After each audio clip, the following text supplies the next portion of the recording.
ನಮಸ್ಕಾರ ಸ್ನೇಹಿತರೆ, ನಮ್ಮ ನಂಬಿಕೆಗೆ ಸ್ವಾಗತ ಸುಸ್ವಾಗತ. ಸ್ನೇಹಿತರೆ, ಸನಾತನ ಧರ್ಮೀಯರಲ್ಲಿ ಯಾವುದೇ ಶುಭ ಕಾರ್ಯವನ್ನೇ ಮಾಡೋದಾದರೂ ಅಥವಾ ದೇವಸ್ಥಾನದಲ್ಲಿ ಅರ್ಚನೆ ಮಾಡಿಸುವಾಗಲೂ ಅರ್ಚಕರು ಒಂದು ಮಾತನ್ನು ಕೇಳ್ತಾರೆ, ಯಾವ ಗೋತ್ರ ಅಂತ. ಹೀಗೆ ಓರ್ವ ಮನುಷ್ಯನಿಗೆ ಗೋತ್ರ ಅನ್ನೋದು ಅತಿ ಮುಖ್ಯ ಅನ್ನೋದು ಇಂದು ಪ್ರಚಲಿತದಲ್ಲಿರುವ ಪದ್ಧತಿ.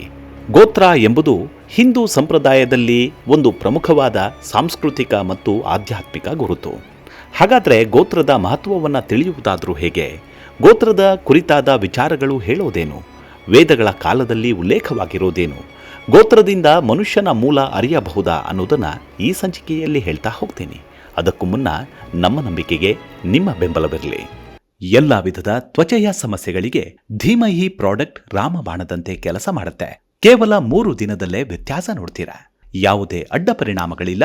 ಕೆಮಿಕಲ್ ರಹಿತವಾದ 16 ನೈಸರ್ಗಿಕ ಪದಾರ್ಥಗಳ ಮಿಶ್ರಣದಿಂದ ತಯಾರಾದ 100% ಆರ್ಗ್ಯಾನಿಕ್ ಧೀಮಹಿ ಪ್ರಾಡಕ್ಟ್.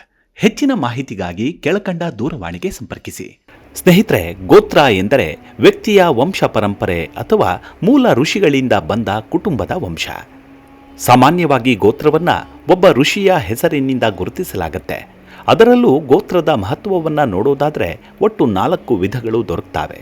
ಒಂದನೇದು ವಂಶ ಪಾರಂಪರ್ಯದ ಗುರುತು. ಅಂದರೆ ಗೋತ್ರವು ನಮ್ಮ ಮೂಲ ಪೂರ್ವಜರನ್ನ ಅಂದರೆ ಋಷಿಗಳನ್ನು ಸೂಚಿಸುತ್ತೆ. ಇದು ನಮ್ಮ ಕುಟುಂಬದ ಇತಿಹಾಸವನ್ನು ತಿಳಿಯಲು ಸಹಾಯ ಮಾಡುತ್ತೆ. ಎರಡನೇದು ವಿವಾಹದಲ್ಲಿ ಪ್ರಮುಖ ಪಾತ್ರ. ಹಿಂದೂ ಸಂಪ್ರದಾಯದಲ್ಲಿ ಒಂದೇ ಗೋತ್ರದವರು ಪರಸ್ಪರ ಮದುವೆಯಾಗಬಾರದು ಎಂದು ಹೇಳಲಾಗುತ್ತೆ. ಇದರಿಂದ ಜನನ ಶಾಸ್ತ್ರದ ದೃಷ್ಟಿಯಿಂದ ಆರೋಗ್ಯಕರ ಸಂತತಿ ಪಡೆಯಲು ಸಹಾಯವಾಗುತ್ತೆ. ಮೂರನೇದು ಧಾರ್ಮಿಕ ಕರ್ಮಗಳಲ್ಲಿ ಉಪಯೋಗ. ಪೂಜೆ, ಹೋಮ, ಸಂಸ್ಕಾರಗಳಲ್ಲಿ ಗೋತ್ರವನ್ನು ಉಚ್ಚರಿಸಲಾಗುತ್ತೆ. ಇದು ದೇವರ ಮುಂದೆ ನಮ್ಮ ಗುರುತನ್ನು ನೀಡುವ ಒಂದು ವಿಧಾನ. ನಾಲ್ಕನೇದು ಸಂಸ್ಕೃತಿ ಮತ್ತು ಪರಂಪರೆಯ ಕಾಪಾಡುವುದು. ಅಂದರೆ ಗೋತ್ರ ಪದ್ಧತಿ ನಮ್ಮ ಹಳೆಯ ಸಂಸ್ಕೃತಿ ಮತ್ತು ಪರಂಪರೆಯನ್ನು ಉಳಿಸಲು ಸಹಾಯ ಮಾಡುತ್ತೆ. ಹೀಗೆ ಋಗ್ವೇದದ ಕೆಲವು ಶ್ಲೋಕಗಳಲ್ಲೂ ಕೂಡ ಗೋತ್ರ ಎಂದರೆ ಗೋ ಸಮೂಹ ಎಂಬ ಅರ್ಥ ಬರುತ್ತೆ.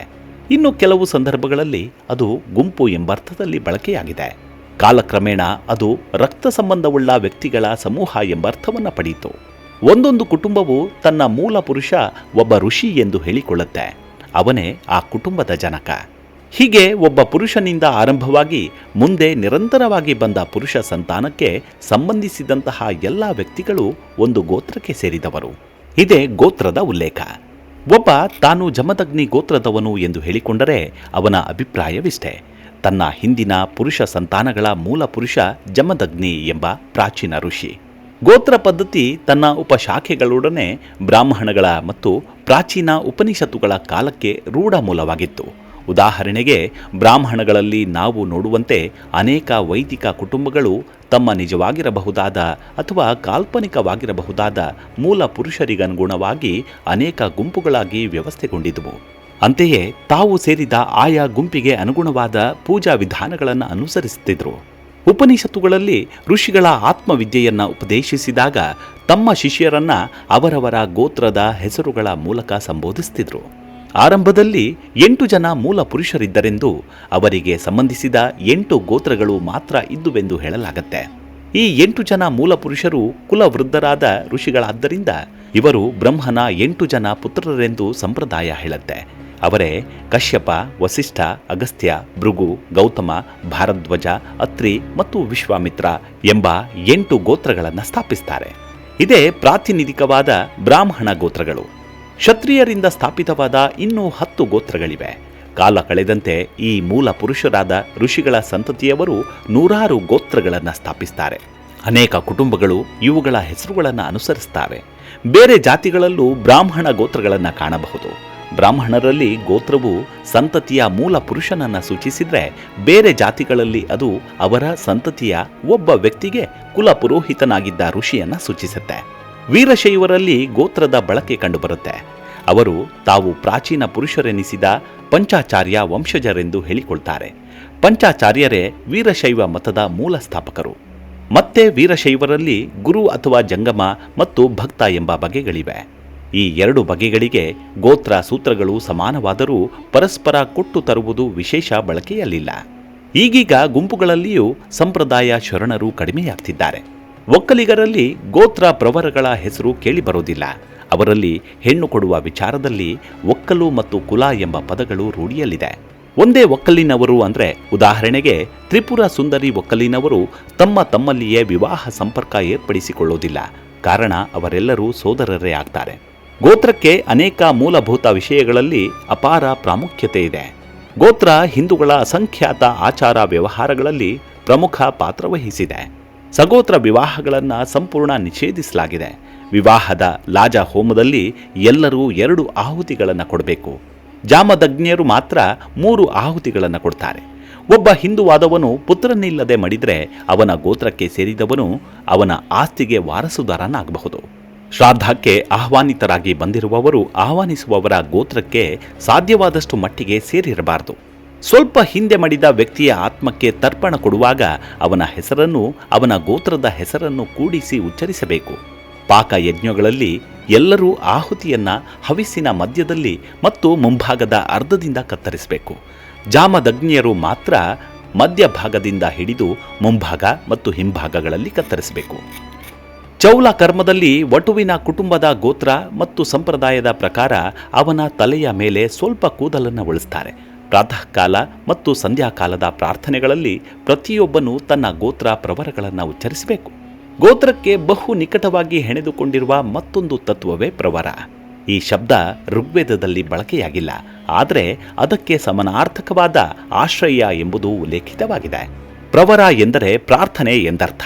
ಯಜ್ಞ ಮಾಡುವವನ ಹವಿಸನ್ನು ಹಿಂದೆ ಅಗ್ನಿಯನ್ನು ಆಹ್ವಾನಿಸಿದ್ದ ಋಷಿಗಳ ಹೆಸರುಗಳೊಡನೆ ದೇವತೆಗಳಿಗೆ ಕೊಂಡೊಯ್ಯುವಂತೆ ಅಗ್ನಿಯನ್ನ ಪ್ರಾರ್ಥನೆ ಮಾಡಿಕೊಳ್ಳುತ್ತಿದ್ದುದರಿಂದ ಪ್ರವರ ಎಂಬ ಪದ ಯಜ್ಞ ಮಾಡುವವನ ಪೂರ್ವಜರಲ್ಲಿ ಒಬ್ಬಾತ ಬಹುಸಂಖ್ಯೆಯ ಋಷಿಗಳ ಹೆಸರನ್ನ ಸೂಚಿಸತೊಡಗಿದ. ಪ್ರವರ ಗೃಹ ಸಂಬಂಧದ ಅನೇಕ ಆಚಾರ ವ್ಯವಹಾರಗಳೊಂದಿಗೆ ನಿಕಟ ಸಂಪರ್ಕವನ್ನು ಪಡೆದಿದೆ. ಅವುಗಳಲ್ಲಿ ವಿವಾಹ ಅತಿ ಮುಖ್ಯವಾದದ್ದು.